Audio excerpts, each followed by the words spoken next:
Cœur de patrimoine, Cédric Decoeur.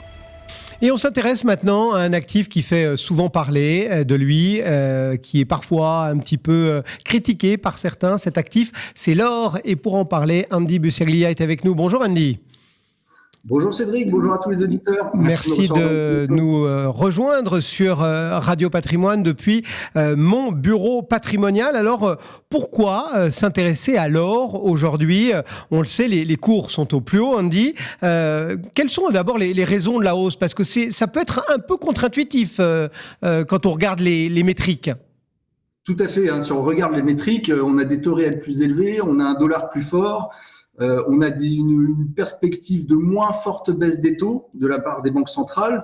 Donc normalement, si on isole ces facteurs-là, en principe, on aurait dû avoir des cours de l'or qui seraient un petit peu perturbés à la baisse. Et vous l'avez dit, on atteint des niveaux élevés. Effectivement, l'or a bien monté ces dernières semaines. Et plusieurs facteurs par rapport à ça. Bien entendu, les tensions géopolitiques, le traditionnel rôle de valeur refuge qui est joué par l'or.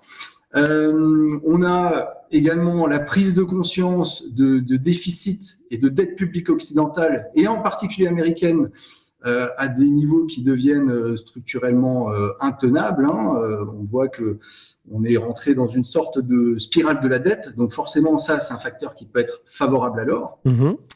On a également une moindre confiance en faveur du dollar, parce que historiquement c'est utilisé comme réserve de change par les autres banques centrales.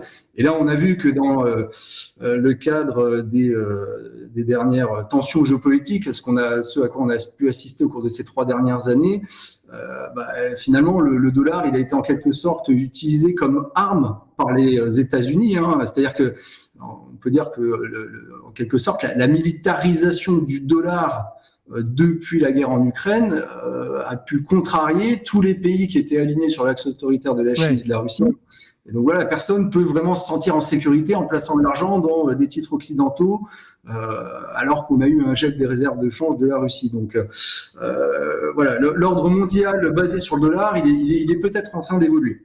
Et est-ce que malgré tout, on doit se dire que la hausse de cet actif, de l'or dont on parle ensemble, cette hausse, elle est derrière nous, et que donc on a plus beaucoup de fenêtres de tir, ou est-ce que il y a encore un moment pour investir ?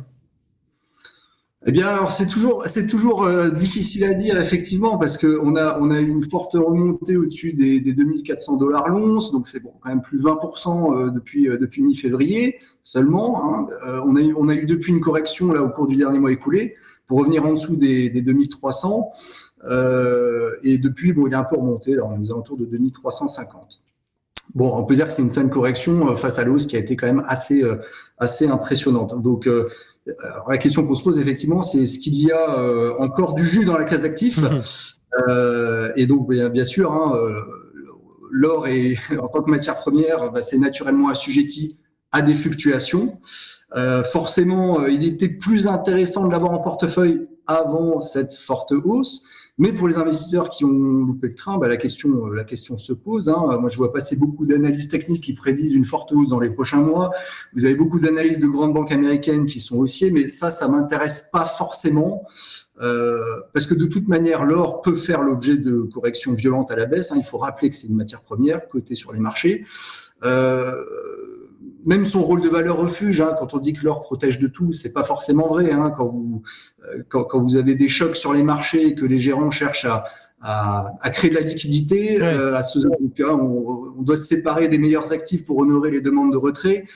Ça peut faire baisser les cours de l'or dans une phase de sell-off. Donc l'or, il ne joue pas forcément son rôle de valeur refuge à court terme.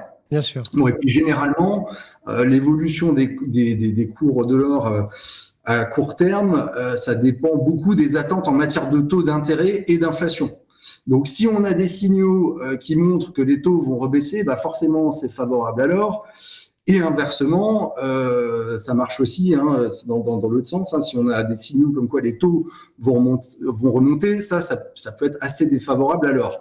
On rappelle aux auditeurs que l'or, c'est en concurrence avec les produits de taux. Un investisseur qui a le choix des investissements sur un marché, quand il voit les taux qui remontent, forcément, il va peut-être plus s'intéresser aux produits de taux qui rapportent plus, du coup, parce que les taux d'intérêt ont monté, alors que l'or, lui, en soi, ne rapporte rien. Oui, bien sûr.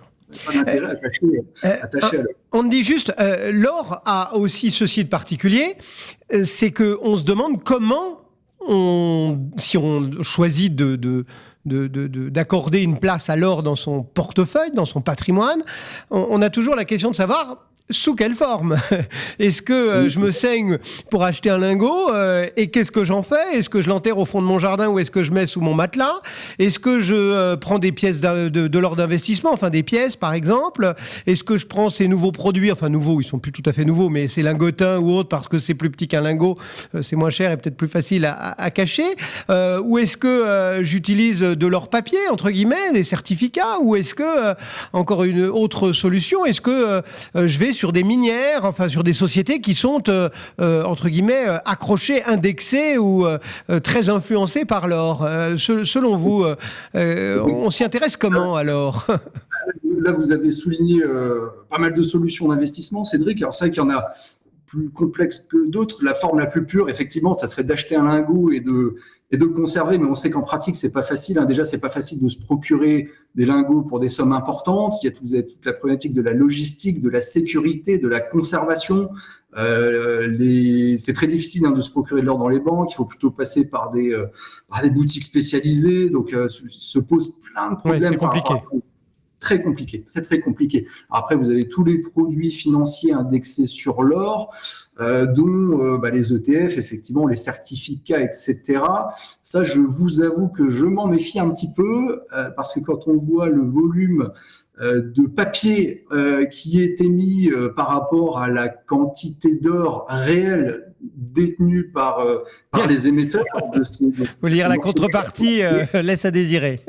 Exactement, on est sur un rapport environ de 1 à 100, si on fait une cote mal taillée. Donc, on peut raisonnablement penser que le jour où des investisseurs souhaitent récupérer leur or en physique, ce ne sera pas forcément possible. Et donc, les promesses ne seront pas forcément tenues. Donc moi, je m'intéresserai plutôt des minières, quoi. Je m'intéresserai plus particulièrement aux minières aurifères, effectivement. Alors, on rappelle le concept de minière aurifère. L'idée, c'est d'investir dans des actions de sociétés qui exploitent des mines d'or.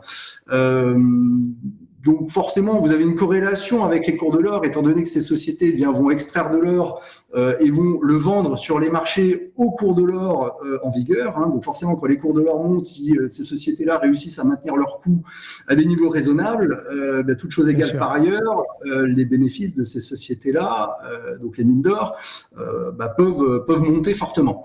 D'ailleurs, on a souvent un effet de levier. On voit que quand les cours, ça dépend des phases de marché, mais en général, quand les cours de l'or montent de 1, les minières aurifères montent de 2, voire plus, et ça marche aussi à la baisse, il faut faire attention.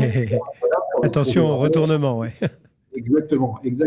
Mais l'idée, c'est d'investir vraiment dans les pelles et les pioches dans le cadre de la nouvelle ruée vers l'or qui est en train de vraisemblablement de se mettre en place. Donc un bon moyen de détention, ça pourrait être par exemple d'avoir des mines d'or dans un contrat d'assurance vie luxembourgeois pour bénéficier de la sécurité attachée à ce type d'enveloppe, qui peut aussi avoir des avantages civils, fiscaux, etc.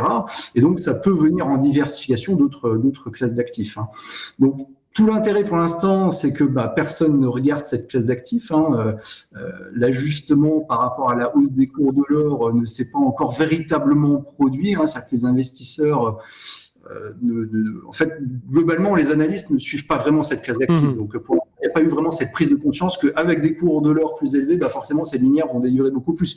Aujourd'hui, vous trouvez des mines d'or qui délivrent entre 10-20% de free cash flow yield et qui se payent environ 6-7 fois les bénéfices, ce qui peut sembler assez intéressant compte tenu des valorisations qu'offrent les marchés actions plus globaux. Donc, d'une manière générale, inclure les mines d'or, ça peut apporter à un portefeuille une certaine forme de diversification. Voilà, ça offre une exposition au cours de l'or Il y a une classe d'actifs qui est en fait constituée, qui est un actif tangible finalement. Vous parliez de diversification, il nous reste très peu de temps, Andy, mais juste, est-ce que il faut s'intéresser que à l'or, par exemple, ou est-ce que lorsque l'on se dit, tiens, il y a un intérêt pour cette matière première, est-ce que il faut avoir un spectre un peu plus large et se dire, ok, je suis tenté, je suis convaincu, l'or me paraît être un sous-jacent intéressant pour mon portefeuille. Est-ce que dans ces cas-là, je ne fais que de l'or, ou est-ce que il faut aussi regarder les proxys, ou entre guillemets les métaux précieux, par exemple? Est-ce qu'il y a est-ce qu'il marche de commun? Oui, effectivement, je pense d'une manière générale, je prendrais toujours la diversification. Effectivement, on peut étudier les autres alternatives. On pense notamment à l'argent, donc les cours de l'argent, c'est on va dire le métal précieux qui vient juste après l'or. Vous avez d'autres matières premières. Donc, il faut noter que l'argent, notamment, et d'autres matières premières, comme le cuivre, on va évidemment les observer dans le cadre de la transition énergétique, le développement des technologies vertes, globale. Donc forcément, on sait qu'il y a des ressources qui sont limitées. Les réserves de cuivre et de cobalt, par exemple, ça devrait disparaître à hauteur de 90% d'ici 2050.